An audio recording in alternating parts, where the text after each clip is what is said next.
Hello and welcome to another edition of Kayak Fishing Weekly. As always, I'm your host, Justin Largen, and we're the show on the Serious Angler Network that is dedicated to all things kayak fishing. Fun episode this week. We're going to be talking Alabama rigs, something I am not good at. And when I say not good, some of the other things that I say I'm not good at, I've caught some fish on it. I'm not good at it, but I have a general idea about how to do whatever the technique is. When it comes to Alabama rigs, I may have an idea of how to do it. I may have watched a lot of guys on TV and YouTube catch fish on A rigs. I have yet to catch one bass, not a one, on an Alabama rig. I don't throw it very much. It's probably part of it, but I am not good at it. Very, very incompetent when it comes to throwing an A rig. Our guest tonight, on the other hand, is good at it. So we're going to learn from him. Before we get into that topic, got a little bit of news, and it's not exactly breaking at this point. By the time you're hearing the recording, we're a week and a half after the Bassmaster second stop of the season on the Kissimmee chain. But I did want to recognize the folks that smashed them there. It was an absolute slugfest. I got down there, did not have the greatest tournament myself, did not have the worst tournament, but it was fun. Everybody that I talked to, it sounded like practice was tough. There'd been some cold weather, and then there was just a massive rush to the shallows, I think, during the actual tournament. A lot of guys caught them. Let's see. I'm looking for how far. 180 inches, so 90-inch average per day, all the way down to 26th place. And the top five, as always, qualifying for the Bassmaster Kayak Series Championship in 2026. So we'll start with number 5, Garrett Wade, 195 and a half inches to take 5th place. In 4th, Anthony Winkleman with 196 and 3/4.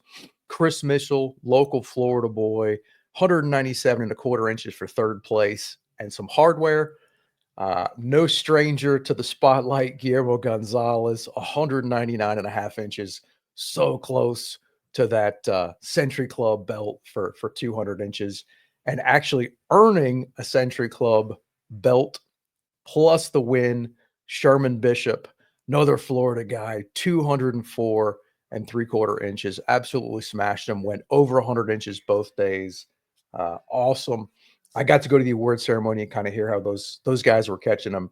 And it sounded like it was a little bit feast or famine, but the guys that were around them just absolutely smashed them. So wanted to give shout out to all those guys. The Kayak Adventure Series has a tournament coming up in Ocala, Florida. At the time you're hearing this, you should still be able to sign up for that one. That should be a lot of fun. Fishing a little further north of Kissimmee, but it should be fun. I've got a family conflict, or I would be driving back down there again. So if you haven't already, check out the Kayak Adventure Series, and I think they're calling it Ocala Palooza. Hopefully I got that right. But that should be fun, and hopefully some more big bass being caught down there. And I think that is all we got in terms of intro. I am looking forward to jumping right into this one. All right, our guest needs no introduction, none other than the Bailey Eigbrett. Bailey, welcome. What's up, man? It's been a minute since we've been on old KFW, but it's good to be back, bro. Yeah, we got the band back together for this one. yeah, that's right. And it's only been what, not almost a year? Feels like. Has it been a year since? No, I haven't been doing it myself for that long, right? I don't know. Not nearly. I'm trying to remember. I don't remember when it started, but I don't think it's a year. And I'll, at the very least, I have not done a year's worth of episodes in whatever time frame it has been. So it doesn't. I'm kind of curious now. I kind of want to go look. But yeah, dude. Either way, it's good to be here, man. Awesome. And as I just told everybody, I'm bad at Alabama rig. You are not, though. Very good with electronics. I feel like that the A rig is kind of tied to that. But let's start at the beginning. What is an Alabama rig or umbrella rig, chandelier, as it is known? That is probably the best way to describe it. That's my favorite thing to call it, is the chandelier. If anybody, obviously more modern times, you don't see them as much, but like if you go to your grandparents' house and there's a light in their dining room or the family room, whatever, typically that light is going to be dangling down with a bunch of obscurities all around it. Uh, Chances are that's a chandelier, and that's exactly how you would describe an umbrella rig or an A rig. It's just a lot of wires, depending on what state you're on, a lot of hooks. And it's a great way to trick a lot of bass and big bass, regardless of species. Basically year round, but definitely excels more when it's cold, whether that be fall or early, like, for especially for us more northern folk, ice out. It's great as well, but um, a lot of history behind it too. I mean, obviously, it's not allowed on the pro tours anyway, because of how its effectiveness was so just unbelievably good out the gate. But Is it's it it's a banned on really all fun of them bait to though? throw. It Do the is BPT guys? on BBT can't use it. Oh, Bassmaster or Elite Series can't use it. Opens can't use it. In MLF, the Toyota Series, you can use it. They just had a Pickwick event that was dominated by the A rig. Trying to remember what else. I NPFL. don't think. I don't know. It's a good question. I don't know if MPFL can, but the nice part is for us kayak folk is we can use it. It is nice. Exactly. Yeah. So you mentioned cold water from ice out. What about places like types of lakes? Is it something that works anywhere or can work anywhere? Or what's the sort of ideal type of water to throw that thing in? If you have bait fish, it'll work. Chances are, if you don't have bait fish, it'll still work. I think it's just fish in nature and just like their DNA is they see a pod of small bait fish swimming slowly or erratically above their head. Is they usually see, oh, food, Hulk smash, and that's usually how they try to eat that thing. They try to rip the rod out of your hand, typically. But Clearwater obviously excels. Really, unless you're fishing in absolute chocolate milk, which you could still likely catch them on in it anyway. There really isn't a water clarity it's bad suited for, because when you have a crap ton of wires and different jig heads, and especially some that have blades on them, you get a lot of water being moved too. So even in dirty water, those fish are going to feel that. And especially if you've had a chance to use live sonar, you've known that even with super dirty water, that fish are very, very smart, especially that lateral line of like using their senses to go and hunt versus just their eyes. So I regardless of where you're at, I wouldn't be afraid to throw it unless like you're talking Sabine River 3 foot of grass. Obviously, it's not the greatest grass bait. But yeah, if you have some sort of depth, I mean, like 98% of fisheries, I'd say, in the country, an A rig's going to catch a bass. Okay. So I Yeah. shouldn't take it with me to the tidal creeks on the Potomac, but pretty much anywhere else. I mean, shoot, there's places on Potomac you can throw it though. I mean, if you got any pools that are, 5 feet or deeper, there's nothing saying you can't throw it. Okay. Yeah, that's definitely it'll excel. And I know like a good buddy of mine who's one of the best with it and had a lot of success with it on back in when it's called the Costas anyway. Back when it was FLW, Casey Smith here in New York, was really good on it. The way he described the Potomac anyway was he would sit on certain spots in that title and basically these deep holes, and that's how he won a Costa event there. So I don't see why you couldn't use an A rig on the Potomac either if you got depth. Okay. Yeah. Now, one of the things I think that has confused me with them, eh, I feel like there's all kinds of shapes and sizes. I picked up a couple last year, just as an example. I think they're the ones the tactical bassing guys make, like a micro and a mini. I still haven't thrown them, but I have those. There's like the umbrella one that you can Yeah. find pretty much like any tackle store. Pretty cheap There's these too. great big ones. Yeah. There was one I was looking at the shop today. Uh, why am I blanking on the name? It's not Queen Tackle. Shane's Baits. I think it's Yep. Shane's Baits. Yep. And it's like a double A rig. Like I popped it out of the package and was looking at it. I didn't even realize it was a double until I had it like out of the little tube. Yeah. But I feel like there's a million different sizes. Like, and pretty much you can put any size jig head on it.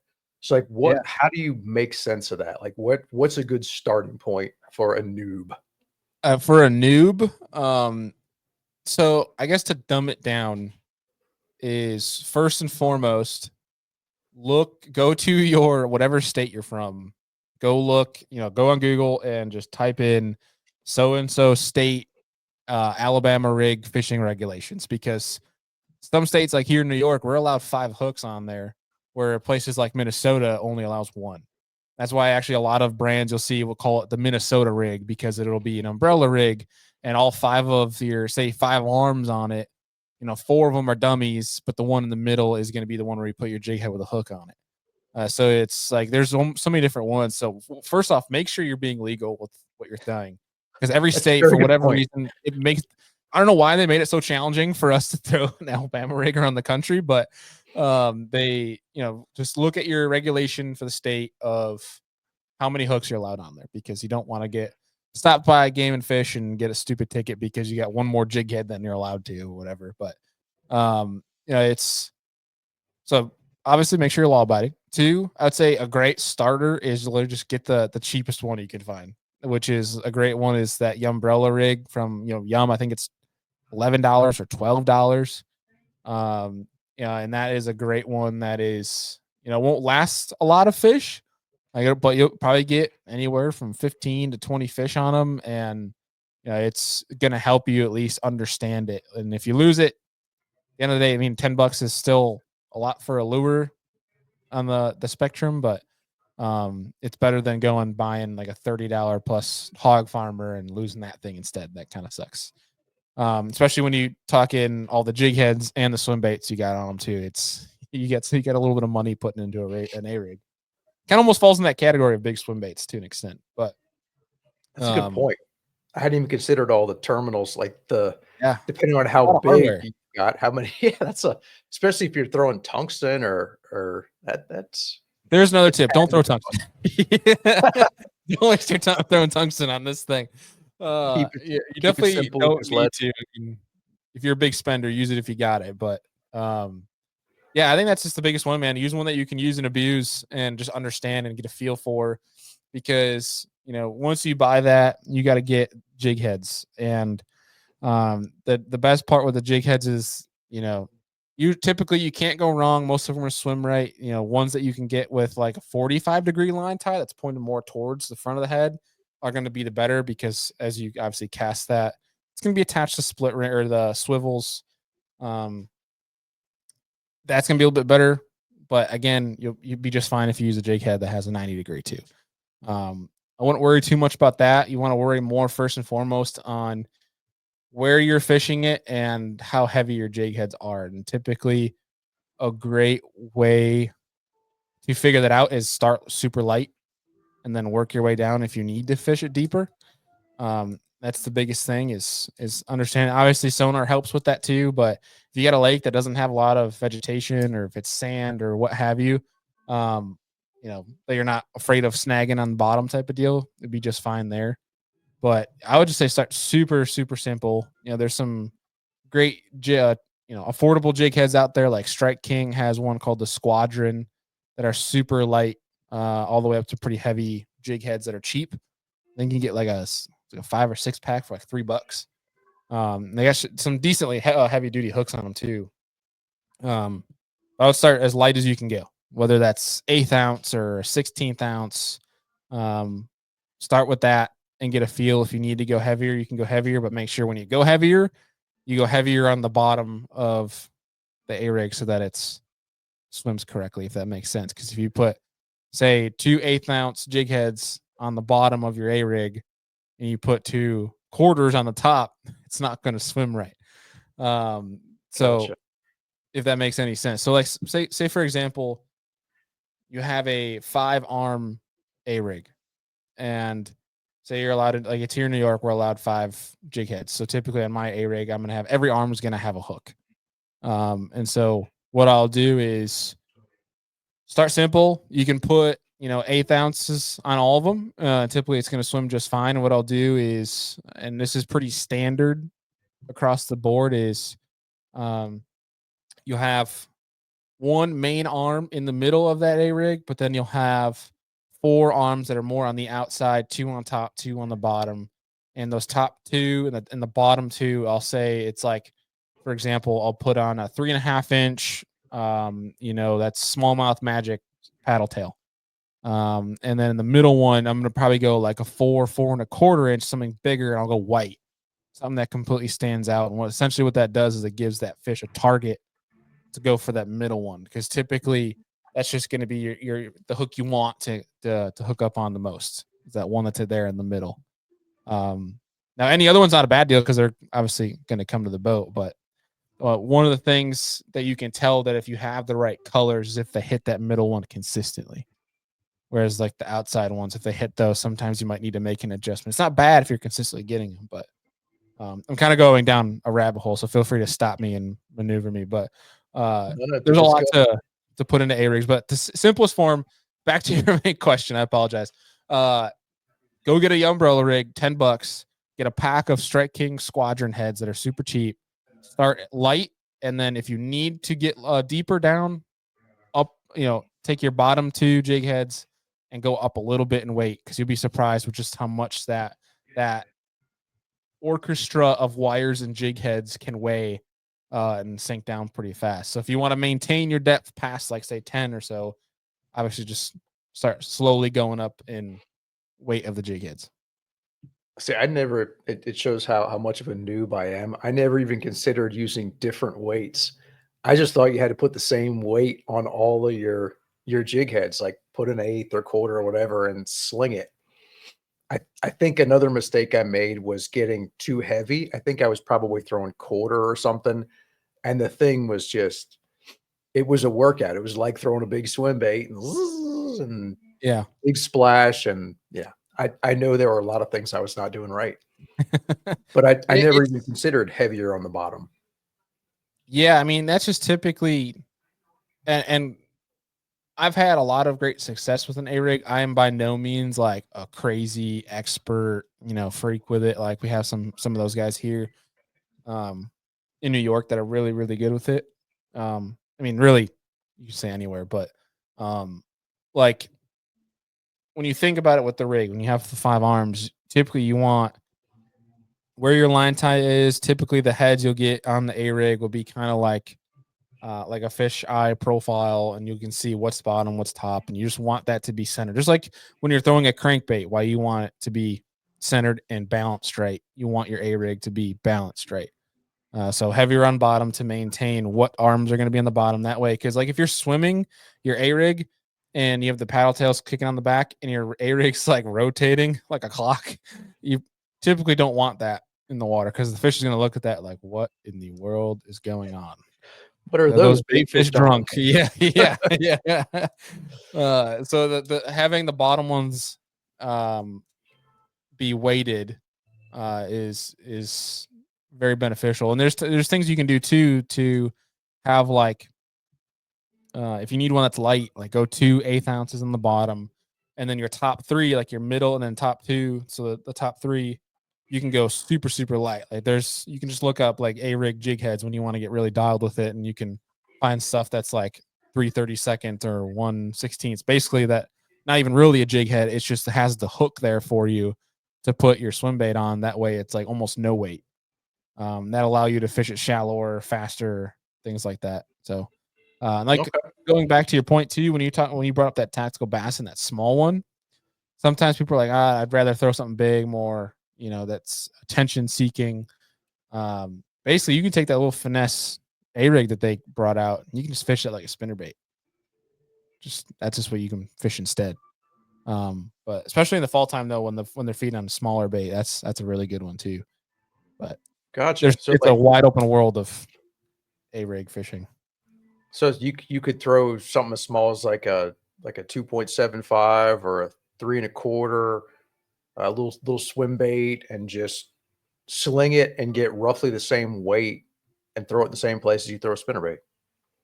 Pretty much, yeah. I mean, all that comes down to is just waiting. You can go small, you can go bigger swim baits if you want to. You can have 5 4-inchers and 1 5. That's the big one. Like typically you always want your middle one to be the oddball out, just because it gives them a target. And typically, if they're going to miss the middle arm, chances are they're going to hit one of the side arms too. So you always want them to target for that middle one. And typically, the middle one is the strongest arm connected to the main jig head too. If that makes sense. Typically, And then something that I've heard, because I have watched lots of videos of other people catching fish or talking about it, and it sounds like they hit the one that's the bottom ones they tend to hit, or the one that's furthest back, that middle one. Has that been your experience also? yeah, very very rarely will I ever have any fish on the top wires. And if they are, it's typically because they eaten the middle one or the bottom one, and the top wires have hooked like into their back or something like that. Um, Gotcha. so there's that fact too. But yeah, mostly if they're not eating the middle one, that's always the goal is for them to eat the middle one. But if they miss the middle one, or if it's the wrong color or a little off, they'll either bump it or they'll eat one of the bottom ones. That's what I found. Yep. This is getting a little sidetracked, but it just popped into my head. I remember when they first came out, seeing pictures of guys that had a whole limit of fish on one cast, and then even still, if somebody will post something on social media of 3 fish on one umbrella rig. What's the most you've ever caught on one? Big or the most I've done 2, 3 times. Okay, Um, I've had multiple. I've had 3 on at one point, but I didn't land it, so I can't count it. And gotcha. that was in the Niagara River, so it was all smallmouth. So it was pretty awesome. I thought I had like a 10-pounder when I hooked into that damn thing. But the biggest one I landed a 4.5 and a 5.25 on one rig. Dude, So almost 10, 9.75? Did I do my almost 10. maths right? Both Dude, smallmouth. that's a lot of smallmouth, a lot It of was fun. weight. Good Yeah. lord. Yeah, it's fun especially when you get into school of them. It can get rowdy pretty quick. It's a great bait to do that. But I've seen guys that have caught 4 or 5 on one. That typically you see that with spotted bass, especially. But smallmouth, that's a whole different deal.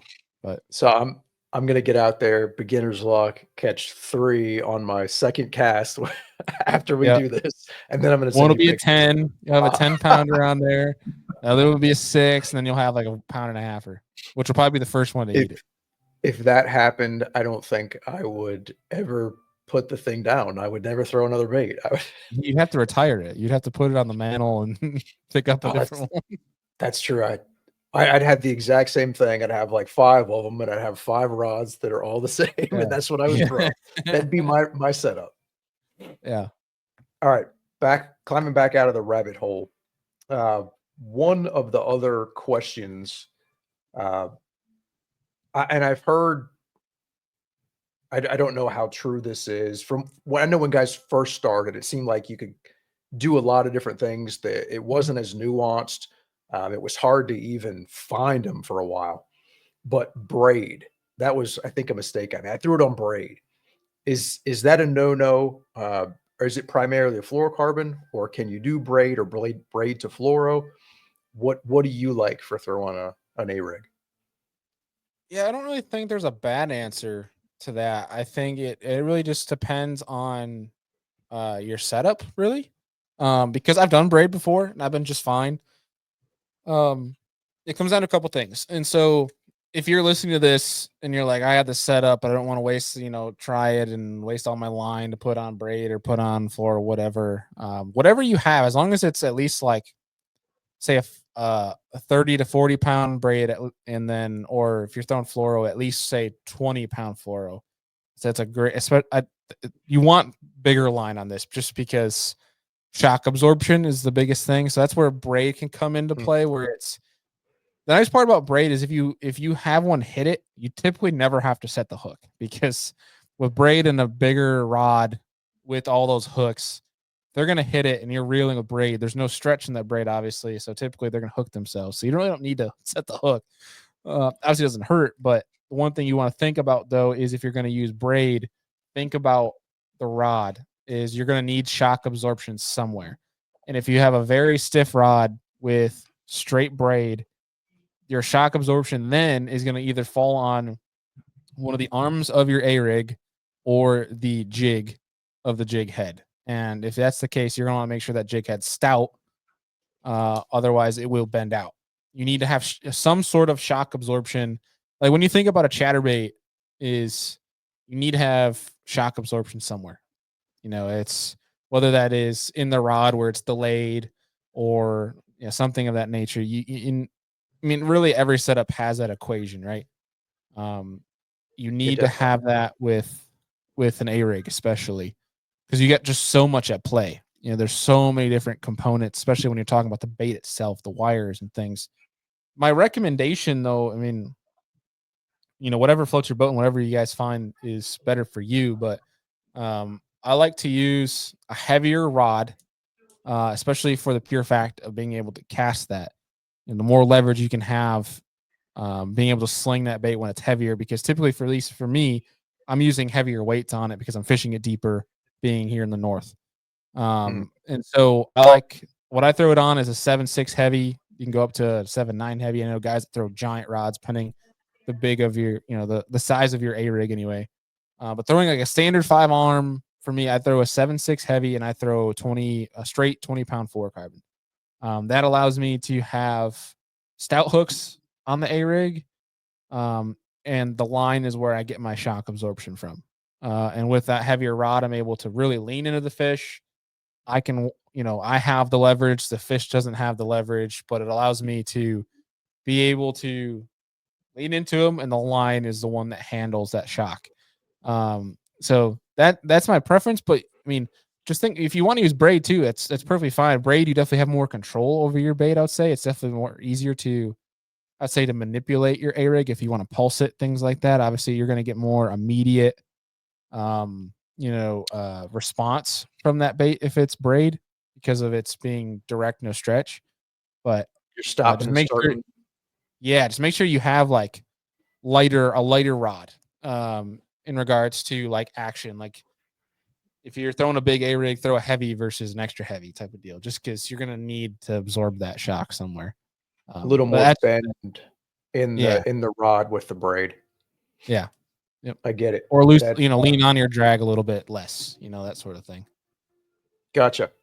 But with your setup, the 20-pound fluoro, the 7.6 heavy, it's like, are you pretty much once you feel them on there, you're just winding, and there's they'll let you know when they're on.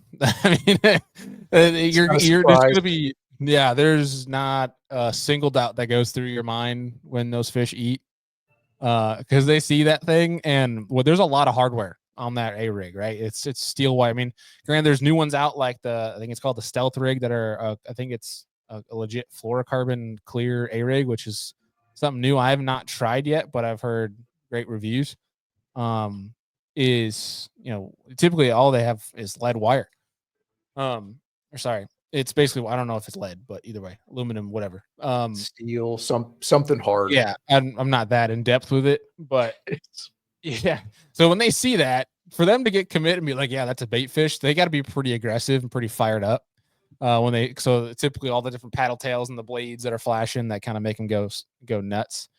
They're gonna smash that thing. They're gonna come up and just come kamikaze at this thing. And that typically, like when they're heated, is when they have the middle hook swallowed, and they have two of the bottom or the top ones stuck in their forehead and one in the back on the dorsal. That's how you know that you're gonna smash them on an A-rig that day. So you're gonna run into that, but typically, yeah, man. When I'm fishing it, it's one where I'm just waiting until I feel that fish eat it. Either it's gonna push it. Typically, the bigger ones push that A-rig forward, and it's a lot of like reeling and lean, kind of like a crankbait. But ones that throttle it, you just hold, because it's just gonna be a lot. You don't really need to set the hook any. It's just lean on them like you would like you're setting the hook on a crankbait.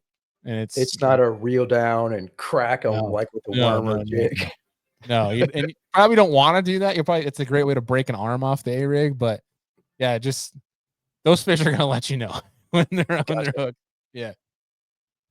All right. You touched on retrieve. You mentioned pulsing with the retrieve. Is starting out? Should I keep it fairly simple, just a steady, lob it out there and wind it back and try to maintain a depth, or is there a lot of stopping and starting, or is it just is it kind of Yeah, like one of those things where it's going to be different on different days?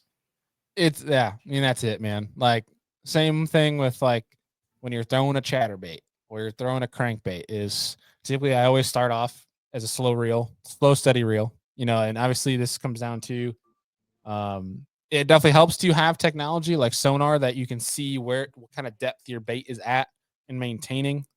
Like if you need it to come over a brush pile, obviously that's a big advantage. But there's a lot of times this is a great bait to throw without it. I love to throw this without technology. I was throwing it long before I ever had live sonar. And it's just one where it's a great one to as soon as it hits the water. I mean, especially if you're in clear water, I don't care if you're in 30 foot. Once it hits the surface, like maybe give it a second or two, and I just start slow reeling because one, it's gonna, especially when you're slow reeling, it's gonna keep sinking as it goes forward. But if you're in clear water, that A rig, especially got blades on it, is going to cause a ruckus. Like, and it's going to be this big thing that's chandelier moving through the water that they're going to see above them. You'd be surprised. Like, and I've watched them move 25 feet from the bottom up to the top and eat an A rig. So I would start off slow reeling, steady reeling, straight reeling. If you feel like you're getting bumped, they're not eating it right away. Because there's times too, you can feel them push it if they're being finicky. You can feel them push it and they won't eat it. So it's and again, obviously, this helps with sonar, but even with that, you can add in pulses, something that might trigger them a little bit. Something that like will speed up a little bit. And once it stops, as they try to speed up to catch it, it lands right in their face and they'll smash it. Or there's times where you can simply just like slow reel and just stop. Those baits will kick, and then they just fall slow, like and kind of like fall slowly down pendulum. Sometimes that'll trigger them too. So you just let the fish tell you, like work it in. If you find that whenever you're like giving a quick fast reel turn to pulse it, and that's when they eat it, that's when like, okay, I got to work those in more. But there are a lot of times, I mean, it takes is a straight reel. Just keep it nice and steady. Same like a spinner bait, nice and easy. Cast and wind. That's all you got to do. But if you want to work it in, yeah, let the fish tell you what to do. Good stuff. I guess this is related to that depth. Same kind of thing. I'm assuming it's mid column most of the time. Are there ever times where you work it on the bottom, or are you typically trying to keep it above the fish? You always typically it's you want to keep it above them. You want to make them chase it because that's going to make them want it. The only time I really keep it close to the bottom is like when we're talking really close to ice here in the late fall.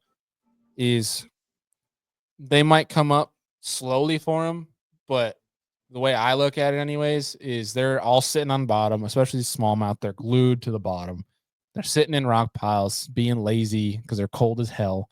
And typically, I'm not gonna want when the water temps are like mid 40s, I'll have that thing 10 feet above them, make them come get it. But we're talking water temps 37, 38. Like they don't want to move. They don't want to do anything. And so what I typically like, the way I look at it is I'm just going to make it as easy as possible for them. I'm going to keep it a foot or two off the bottom. I That like it. way, typically they're seeing it coming, and also it can go by them left or right. Uh, and when you see it coming towards you, you're like, oh, look at that. I mean, who's going to say no to a cheeseburger that's just slowly coming over to their forehead? And you're going to be like, hey, I'm going to take a bite of that thing. So it's you make it easy on them. But yeah, otherwise, always keep it above them. That's the way I look at it. Is when they watch a school of baitfish slowly fall past them, they're like, wait a second, you guys aren't supposed to do that. Like they kind of get like, huh. Whereas if it's above them, they're like, yeah, I'm gonna come get you, suckers. Like they think they're trying to evade. That's the fun part too. Watch them with live is like when they come up or when and you see them started. Like if you're consistently reeling, your bait's coming this way, and they're above it, and they kind of get interested. You can burn it towards the surface like you're trying to evade, and then you just like something clicks in these fish, and they just burn and go and kill it at the surface. It's cool to watch those intricacies, and you can learn from that. Whereas like then when you go from there to not using live, I love to do that. I love to turn off my live and go apply it where I'm not using any technology, and it's fun to watch that happen. where if I felt myself getting bumped, I'll just start burning it fast, and then they will train wreck the hell out of it. So it's fun. It's a lot of just small intricacies you can do, but you get a lot of feedback from fish. It's like a big glide bait. You're gonna get a lot of attention, and especially here in the north, you're gonna get a lot of attention that's also not bass. So you got to be prepared for that too. Gotcha. So what I'm guessing, well, I mean, I know umbrella rig was originally created for stripers. Guys would troll those big things. What do you guys run into as a bycatch up there? Toothy ones? Oh yeah, northerns love an A rig. Walleye love it too. I have had a double of a smallmouth and a walleye before. That was No awesome. way. Caught my target fish and dinner, so that's always welcome. Walleye love themselves an A rig. Pike love themselves an A rig. I've caught catfish on an A rig, especially when you're down near you guys in like Tennessee, Alabama stuff. You're gonna run into. I mean, they know you're gonna run into stripers, white bass. They're gonna try to eat it. Not much doesn't like an A rig, to be honest. Unless you're a carp or a panfish, that's probably about it. I mean, crappie. I've caught crappie on an A rig too. Dude, that'd be fun. Yeah. Catch a bunch of crappie in one cast. Dude, that finesse one, like you're talking about, that tactical guys, I'm sure that would work wonders on them. I'm not the big crappie fisherman, but I'm sure they've got something for them suckers. I like it. And Yeah. and now that I'm thinking about it, with all the wire, there's no, I guess they can't cut you off the same way. The northerns or the No. muskie or anything with teeth, they can't cut you off the same way they would if it was a single swim bait or a spinner bait or something like that. Yeah, So I mean, because you got all that cable right there. It's basically like using steel wire. The only problem is trying to get 3 wires out of a northern's mouth that is swallowed. That is the bad part. That really sucks. that's actually kind of where I wanted to go next, was landing them in a kayak. It seemed, you got a big bass boat, there's a big deck somewhere you can swing those Yeah. fish and just land them. Mhm. How do you do it in a kayak with all those wires and, potentially more than one fish, even if it's just one fish, multiple hooks everywhere? Are you trying to net these guys, or are you just trying to swing them into that PA? So for a long time, I would net them, especially with doing all the wires, but it became such I was so impatient with the wires getting all trapped in the net. I was getting so mad that I would just basically, if they're 5 or over, I'll net them. But if they're under 5 pounds, they're getting swung in the boat. Because when you're talking with the A rig and heavy line, like you can swing them in. Especially when you're talking about, like, you have a stout rod. So if it's under 5 pounds, I'm swinging them. If it's over 5 pounds, I'll net them, because they're obviously, it's the reward is well worth dealing with all the wires that are stuck in the net and everything like that. But I'd say, if safer than sorry, you always use the net. But there's times, especially like if it's cold, I'm wearing bibs, like I'll swing them, grab the A rig, and I just use like my thighs to grip the fish with my bibs on, and that usually does the deal. But net's always the safe route. I like it. That makes a lot of sense. I hate crankbaits. Like I'll spend way too much money on those ego nets because I hate digging the crankbaits out of a standard. Even the mesh coated, or not the mesh coated, what do they call it? The It's like rubber a rubber. coated ones. Yeah. It's still such a pain in the butt to take a treble hook out of that stuff. Like Yeah. I'll get frustrated, especially like a tournament setting, and just want to cut it out. Yeah. So you got more hooks in theory with, I mean, I guess technically a treble hook, you got 3 points, 6 points, a jerk bait, 9 points, but still it's a lot of hooks to untangle. Yeah. So I like your method. Swing it if it's 5, or swing it if it's less than 5. Yeah. Net it if it's one of them big ones.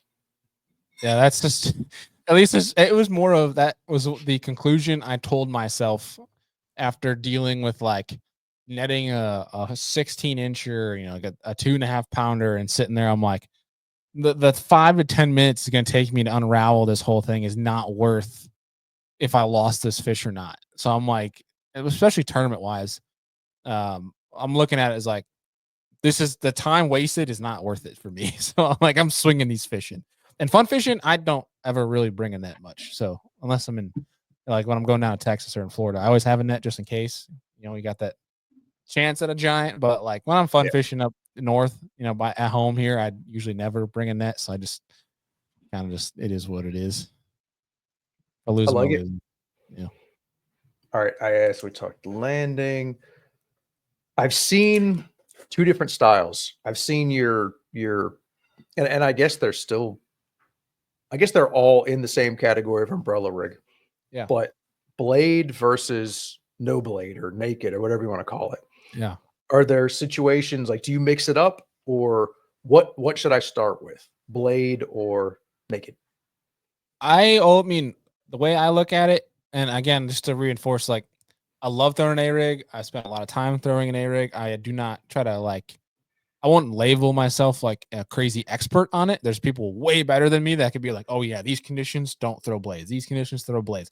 The way I look at it, I just try to keep it simple is this bait is intended to be loud and obnoxious, and is the blades to me seem like a great cover up for the big wires that are holding these jig heads. So it's a great Mm, distraction for the fish anyway. I always start with blades. Very rarely do I throw non-blades. It's more of like if I can tell they're interested in it, they want it, but they just seem a little weary, I'll try that naked umbrella rig like with no blades on it, and very seldom has that worked for me. All I usually find when I've tried to do that is I just waste 15 minutes rigging up the A rig with no blades on it, just for them to still be weary of it. So at least that's just to keep it simple. That's at least where my head's at. But a way I look at, I mean, you got already got so much going on. The blades just help kind of disguise all the hardware that's on the A rig. At least, and that's at least how I look at it anyway. But I'd say start with blades because blades just typically amongst the community of folks that have thrown the A rig seems to always have a better catch rate anyway. cool. Well, I like it. And I'm looking at my notes. I think you hit all of the stuff that I had. Is there anything that I'm missing? Another a key, something I'm overlooking that I shouldn't? So I will say, like, when you get into it, you know, like I said earlier, a great starting route is like grab the umbrella rig, start with light jig heads, and throw it on your jig rod. Whatever rod you're going to throw to, like to flip a jig. Because typically when you're flipping a jig, you're going to have a heavier rod, heavier line, maybe a little bit beefed up reel that can handle, you know, hand to hand combat. Typically, have a setup like that. And then if you know really want to start advancing more and getting more in depth to it, you can go longer rod, a little bit more stout.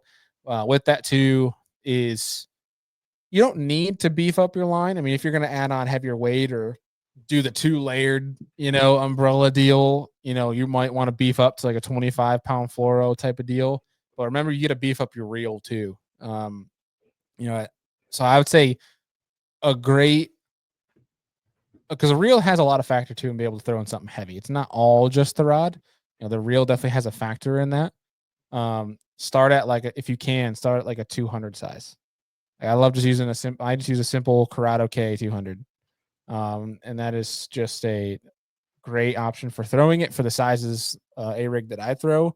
Obviously, as you go and you beefed up, you're going to want to go up to potentially a 300, especially if you're going to throw that triple deckered A rig. People that go crazy on that, you'll want to go up to it. But setup is everything for being efficient with the A rig because yes, you can throw just about any rod, and once they bite it, you can land them. The efficiency comes in with casting because you can catch them just about any setup on an A rig, but if you can't cast that bait more than 20 yards, it's not going to be worth much to you. So it's all in that setup is rod, reel, making sure you can actually get that bait out far. Like you wanted to at least be able to throw that past 50 feet. If you can't throw it past 50 feet, you're going to have a tough time catching fish on it consistently. But it is fun as heck, man. It's caught me some of the biggest fish of my life. You know, I went out one of my favorite days on the water was just went out with my buddy. We just had simple 2D side imaging. It was Halloween, and we were just targeting sharp breaks with temperatures coming down, like the leaves were changing and everything. Just targeting sharp breaks, standard fall fishing. and I caught a 7.4 largemouth, a 6.13 smallmouth. And then we ended up with, I think it was like 28 and a half pounds on one of our local inland lakes here of a mixed bag on an A-rig. So it can be so much freaking fun. So much fun. So if you haven't thrown it, I encourage you guys to throw it because it's a great way to catch fish. It gets so much attention to, like, it's so similar to a big swim bait that it gets a lot of eyes because it's quite the presence moving through the water.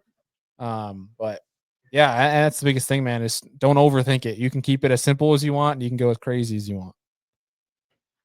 Awesome. Well, I am going to sneak in one more Yeah, non-A-rig related question. let's do it. How amped are you for next month for going down to Well, Fort? I have all my rods rigged, and I don't leave for another 25 days. If that tells you anything. But and that's to the point where it's like, dude, I usually when I do these travel stuff, I have my reels taken off. No, obviously nothing tied on the rods so that I can easily travel with all this stuff.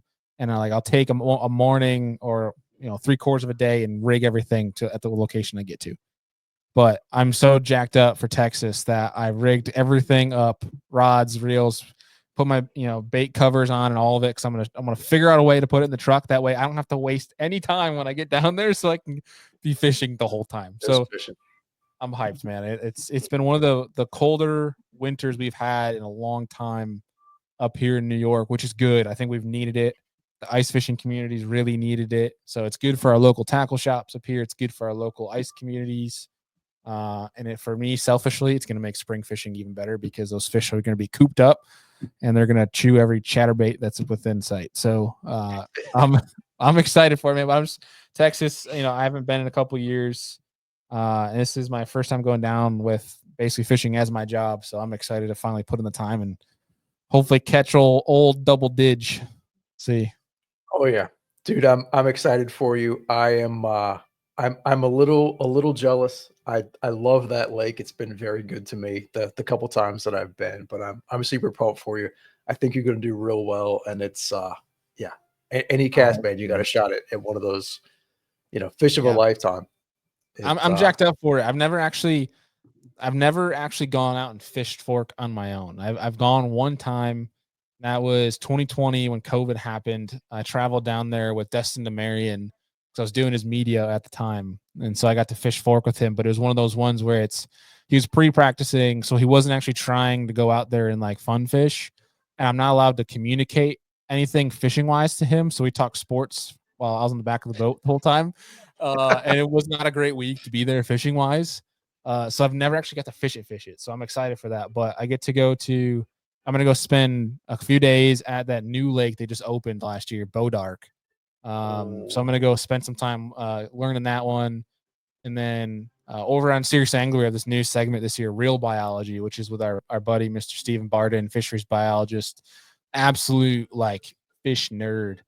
He's going to take me out electroshocking on one of the lakes down there. So I get to go like help be like a fly on the wall and film all the different conservation stuff that them and Texas Parks and Wildlife do. So it's going to be really cool for that. And then, then Fork, our buddy Casey Reed, him and I are staying together, which I think will be awesome because one, I get along great with Casey. Casey's a great dude.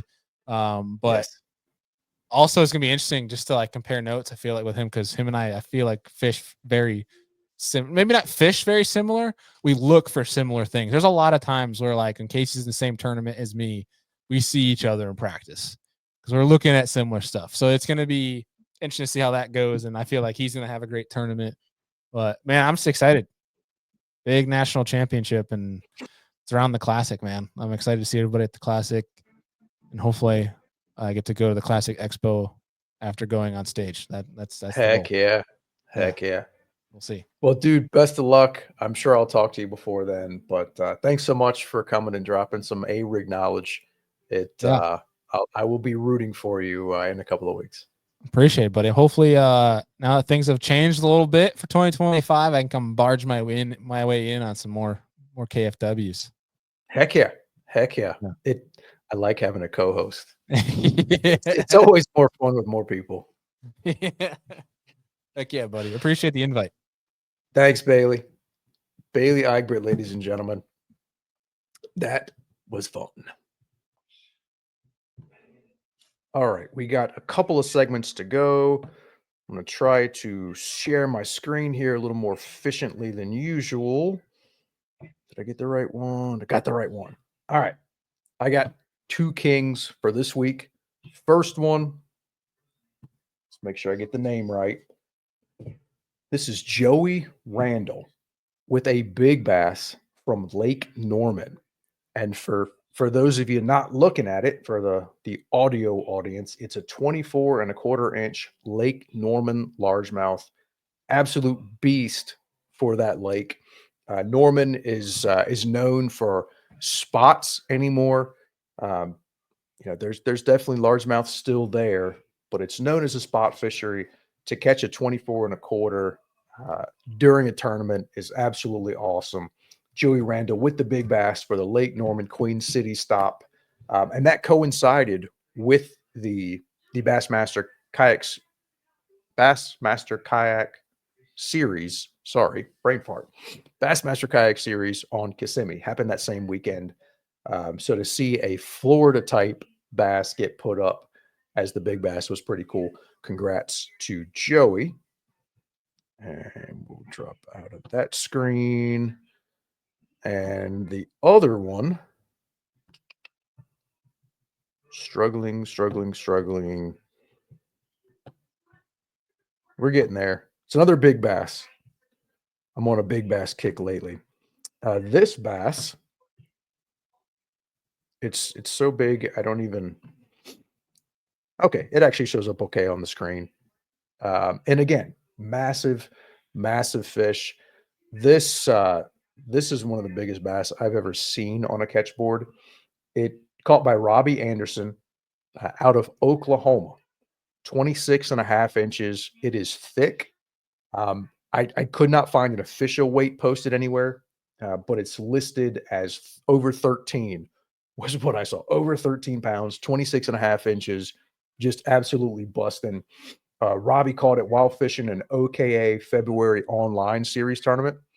So he's got the identifier in there.